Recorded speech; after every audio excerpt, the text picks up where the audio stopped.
going on, everybody? Reading Hosea 5 today. I just got done reading it. It's only 15 verses, but it's really good. And it was titled "The Failure of Israel's Leaders." If you don't know the background, Israel's just like struggling right now. They're distant from God, and they just keep digging themselves into a deeper and deeper hole. And the main reason is the leaders of their country.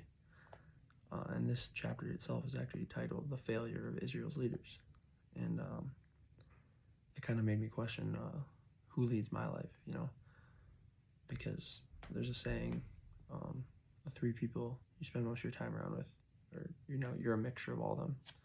The three most common habits, that they have, those are usually your habits as well.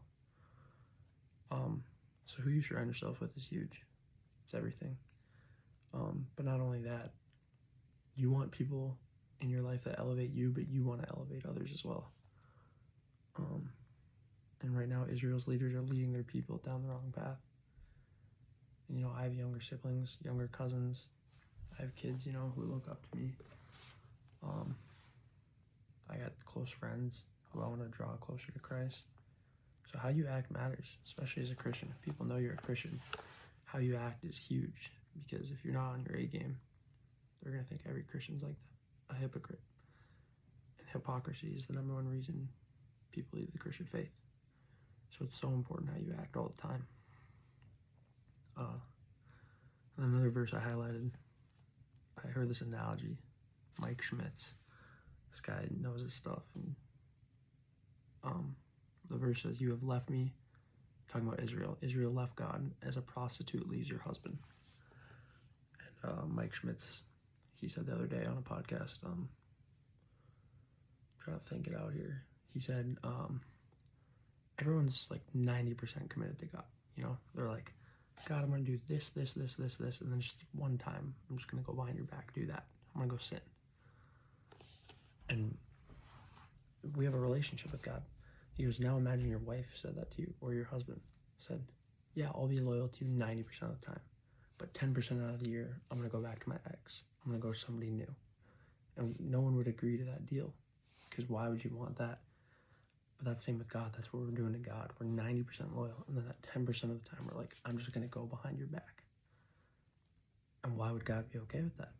Obviously we're going to sin. It's human nature. But we should never intentionally, we should never know we're going to sin and then do it anyways. That's where we're wrong. And then it kind of talked about these people who try to make it up with good deeds. They offer money, they do a good deed for a person. They offer sacrifice to the Lord. But he says, you don't know me. Like, you can't buy your way into heaven. No one's perfect enough to get there on their own. You have to know Jesus Christ.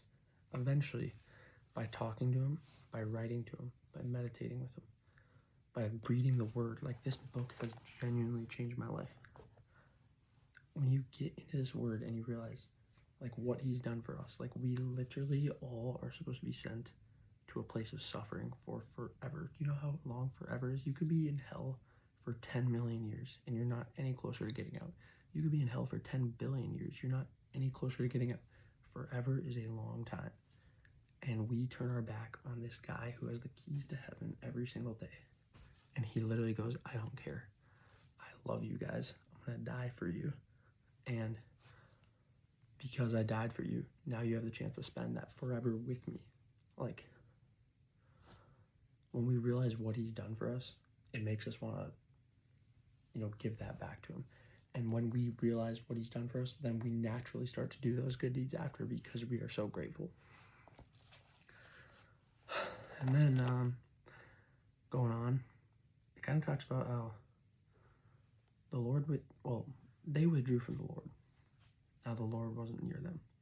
The Lord's guiding hand wasn't able to help them. I've noticed, like, when I'm in the Word consistently, I'm praying, I wake up every day, I write, I pray, I meditate, I'm just at peace. My mind is right.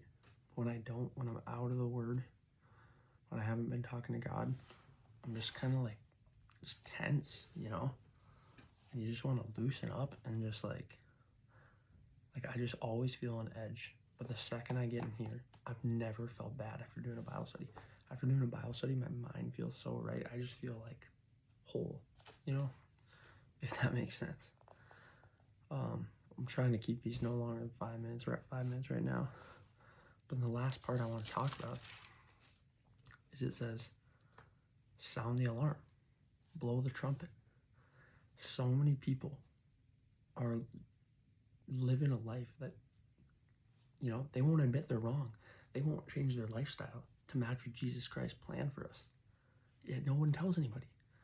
That's why I'm trying to make a change. We gotta tell the truth. Like those trumpets could blow like that. Like, it is selfish to not spread the gospel to other people. Imagine it's you and your friend stand next to each other in line on Judgment Day, and you never told them about Jesus Christ, the man who had the keys to heaven.